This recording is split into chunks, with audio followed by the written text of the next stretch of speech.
Hi everyone, আসসালামু আলাইকুম। আমি তাহেবা, সিক্রেট ব্লগার তাহেবার চ্যানেলের একটা নতুন দিনে নতুন ব্লগ নিয়ে তোমাদের সামনে হাজির হয়েছি।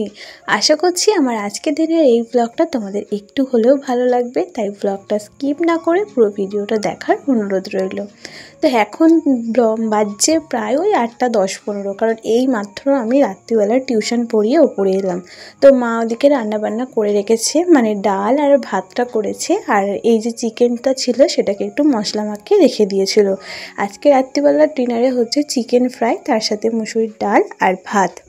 তো সেই বিকেল 5টা থেকে 8টা পর্যন্ত টিউশনি পড়ার পর ওই মাঝে একবার একটু চা খাই, তারপরে না উঠে প্রচণ্ড খিদে পেয়ে যায়। তো আজকে মা একটু ছোলা সিদ্ধ করে রেখেছিল, তো সেটাকেই এখন একটু ছোলার চাট বানিয়ে নিচ্ছি। কারণ এখন থেকে যদি শুকায় রাত 11টা 11:30টার সময় ডিনার করব, তখন পর্যন্ত কিন্তু গ্যাস হয়ে যাবে আর কোনো রকম কিছু খেতেই পারবো না।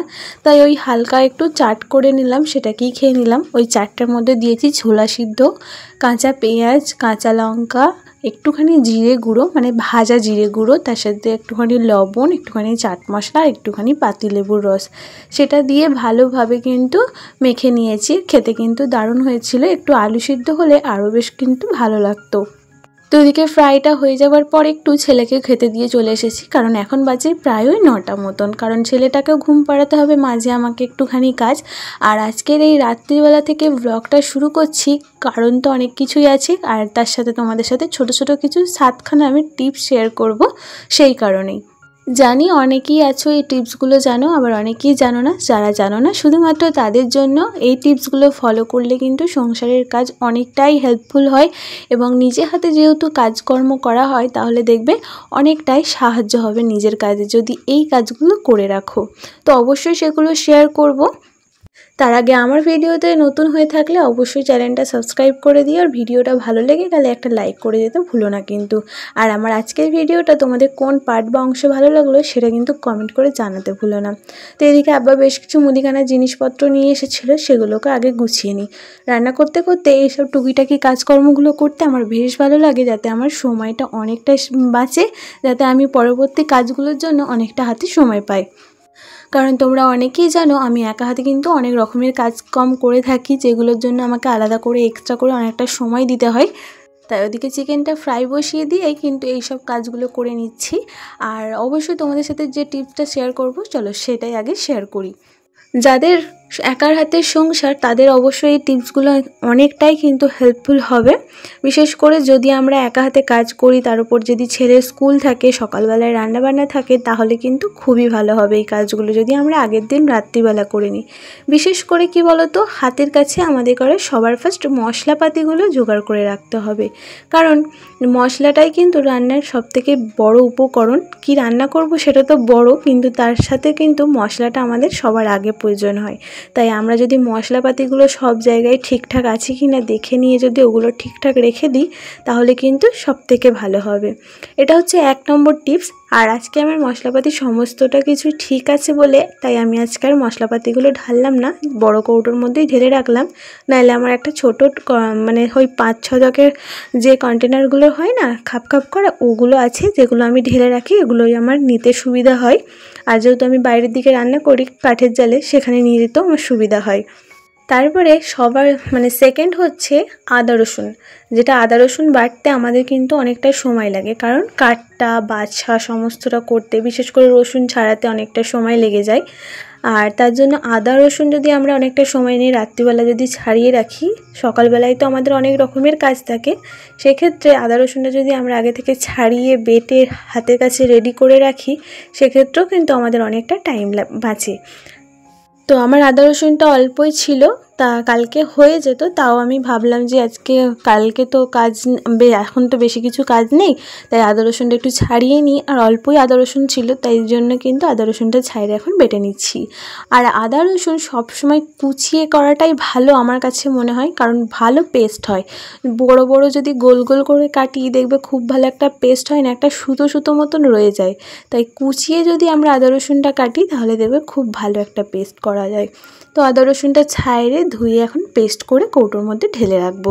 এটা কিন্তু অবশ্যই ফ্রিজের মধ্যে রাখতে হবে, নাহলে কিন্তু একটা সকালবেলার মধ্যে গ্যাস ছেড়ে যাবে। চলো আর একটা কথা তোমাদের সাথে শেয়ার করি, যেটা না করলেই নয়। আসলে যতই আমরা ইউটিউব দেখে বা ভিডিও দেখে, লোকের ভিডিও দেখে, অন্যের ভিডিও দেখে, টিপস অ্যান্ড ট্রিক্স ভিডিও দেখে কাজকর্ম করার চেষ্টা করি না কেন, আসলে নিজে কতটা সংসারের পিছনে কাজ করছি বা নিজে কতটা সংসারের পিছনে টাইম দিচ্ছি আর নিজে কতটা এফোর্ট দিচ্ছি সেই সব কাজগুলোতে, সেটাই হচ্ছে আসল কথা। যতই আমরা ভিডিও দেখি না কেন, যতই আমরা যাই কিছু করার চেষ্টা করি না কেন, আমি যদি না করি সেখানে কি আমাকে কেউ করাতে পারবে? সেটাই হচ্ছে আসল কথা।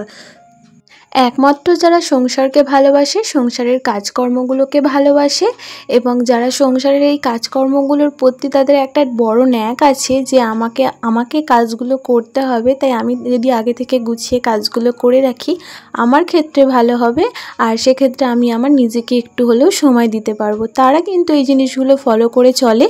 আর অবশ্যই আমিও কিন্তু এই জিনিসগুলোকে, এই কাজগুলোকে ফলো করে চলি, যাতে আমি ঘুম থেকে পরের দিনকে দেরিতে উঠলেও আমার যেন সকালবেলার মধ্যে যেন আমার কাজবাজ কমপ্লিট হয়ে যায় আর আমি সেক্ষেত্রে আমার জন্য অনেকটা সময় কিন্তু আমি নিজে পাই। আমি আমার লাইফে এই কাজগুলোকে করে দেখেছি, তাই তোমাদের জন্য এই টিপসগুলো শেয়ার করছি। এদিকে কথা বলতে বলতে দেখো আমার কিন্তু মোচা ছাড়ানোটাও হয়ে গেছে। মোচা ছিল আগের দিনকেই বলেছিলাম, তো আগের দিনকে একটুখানি মোচা ডাল দিয়ে রান্না করেছিলাম, আজকে করব মানে কালকে করব মোচার চপ। তো তার জন্য একটু মোচাটা ছাড়িয়ে নিয়েছি, একটু হলুদ জল দিয়ে দিয়েছি আর একটু কেটে নিচ্ছি আলু। ওই আলু না মোচার চপে দিলে বেশ একটা ভালো লাগে খেতে, তার জন্যই। চলো এদিকে মোচা সিদ্ধটা বসিয়ে দিই, তাহলে পরবর্তী আমাদের টিপস তোমাদের সাথে শেয়ার করব, মানে 3 নম্বর টিপস। তো 3 নম্বর টিপসও তোমরা তো দেখেই নিলে, যেসব ছোট কাজগুলো, যেমন এই মোচা ছাড়ানো একটা খুবই সময় সাপেক্ষ কাজ, যেটা যদি আমরা রাত্রিবেলা ছাড়িয়ে নিতে পারি আমাদের খুবই ভালো হয়।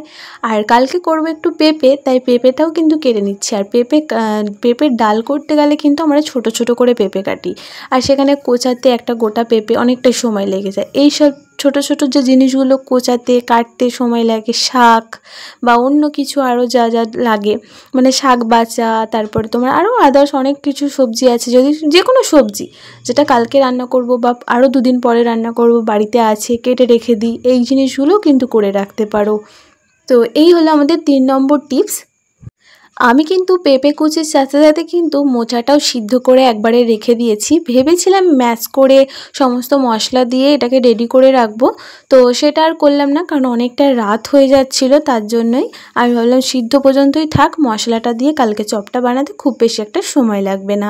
তো মশলা দিয়ে ওই মোচাটা আর পেঁপেটা ভালো করে ধুয়ে জল ঝরিয়ে আমি কিন্তু এখন ফ্রিজের মধ্যে রেখে দেবো।